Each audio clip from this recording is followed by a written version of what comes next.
It was a morning in May when the workers are gathering at 6:30 a.m. at a chemical plant here in the greater Houston area.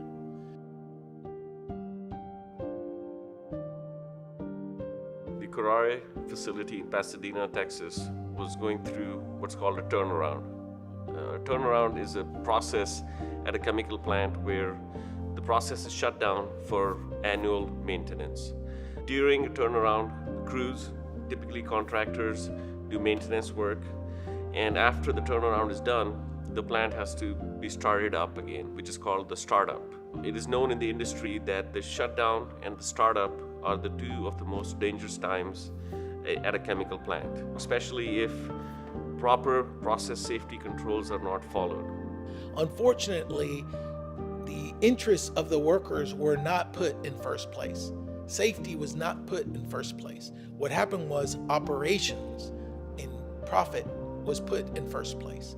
And what the evidence shows in this case, that morning, the operators decided, despite an abnormal tank, a reactor that was showing signs in the computer, when a reactor is abnormal, pressures build up, temperatures build up.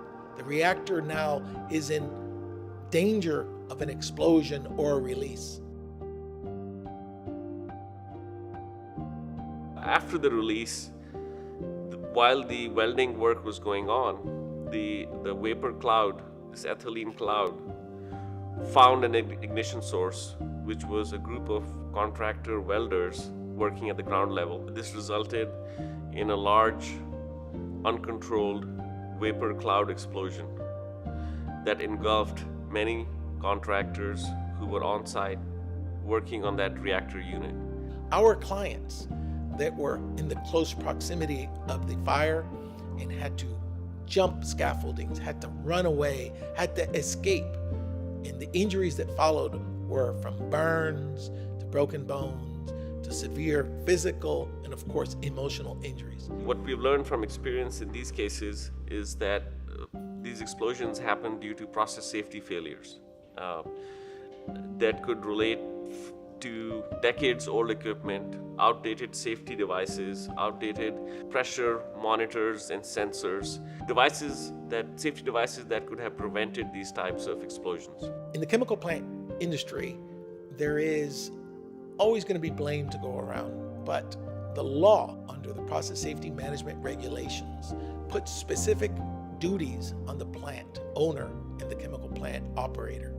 And that is because these chemicals have to be regulated to protect the environment and protect the workers.